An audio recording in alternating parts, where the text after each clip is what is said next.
For generations, students at the University of Texas at Austin have stood up at sports games, raised their right hand to form the symbol of the storied Texas Longhorns and belted out "The Eyes of Texas," a campus anthem. Now, athletes including members of the university's football team, which holds an exalted place in the campus culture, want the song gone. Unbeknown to many students and alumni, the song can be traced back to Robert E. Lee, the Confederate general, and was performed at minstrel shows in the early 20th century. On Friday, student-athletes referred to that troubled history when they called on the university to replace it with a song without racist undertones. It was among a long list of requests made by the athletes, who said that if their demands were not met, they would no longer help the university recruit new players or participate in donor events.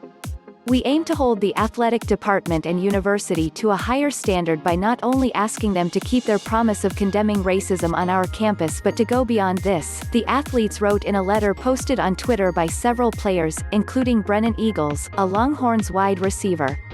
"The department and university," they wrote, "must take action to make Texas more comfortable and inclusive for the black athletes and the black community that has so fervently supported this program."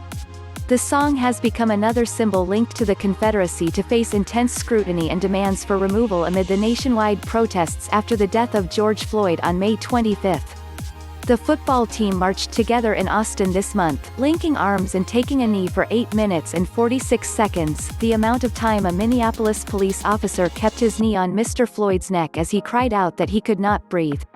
Nearly 1 week after Mr. Floyd's death, Chris Del Conte, the university athletics director, encouraged athletes and staff members in a statement to "speak up and become a part of the direct and difficult conversations that must take place in the days and weeks ahead.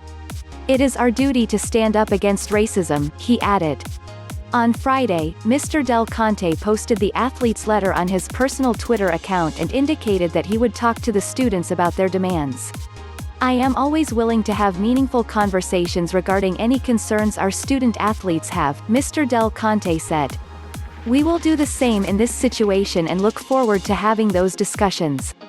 J.B. Bird, a spokesman for the university, said in an email that university officials were aware of the student-athletes' list of requests. He said university officials look forward to working with them and the UT community to create the best possible experience on our campus for black students.